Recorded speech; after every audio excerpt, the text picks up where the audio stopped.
तरीके से आते हैं। दो यहाँ पे हम वे लेके चलेंगे। एक में तो हमारे पास बीटा दे रखा होता है, यहाँ पे जैसे बीटा हमें दे दिया, नॉर्मल हम क्या करेंगे, वोल्टेज डिवाइडर रूल का यूज करेंगे एंड देन यहाँ पे R1 और R2 का रेशियो हम निकालेंगे। दूसरा, बीटा हमें ना दे रखा हो, उस केस के अंदर हम क्या करेंगे, तो उस केस के अंदर हमें कुछ ना कुछ ऐसी चीज दे रखी होगी जिससे हम इस क्वेश्चन को थोड़ा इजी कर सके। जैसे कि इस टाइप के क्वेश्चंस में स्पेसिफिकली में जब भी हमारे से यहाँ पे पूछे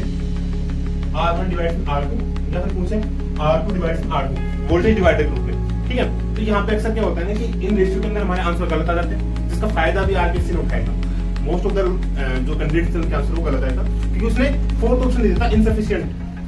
कंडीशंस, लाइक ठीक है, जब हमने आरबीसी का पेपर सोल्व किया था तो हमने भी वो मिस्टेक वहां पे की थी, जब तक कि हमने ये सारे क्वेश्चंस अरेंज करके इसका फाइनल कंक्लूजन नहीं निकालता, इस कॉन्सेप्ट को निकालता। तो इसका क्या होता है,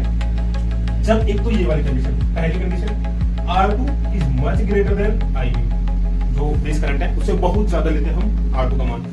दूसरी कंडीशन यहाँ पे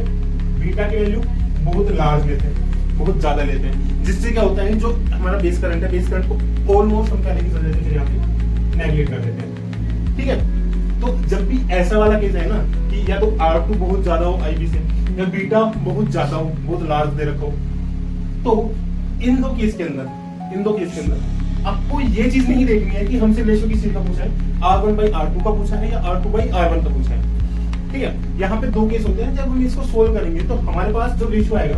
ठीक है, मान लो R2 by R1 रेशियो हमारे पास आया 4, बट ऑप्शंस में दे रखा है पॉइंट्स के अंदर 0 पॉइंट में, तो एक बार के लिए क्या लगता है कि हाँ ठीक है R2 by R1 हमसे पूछा है, 4 आ गया हमारे पास, तो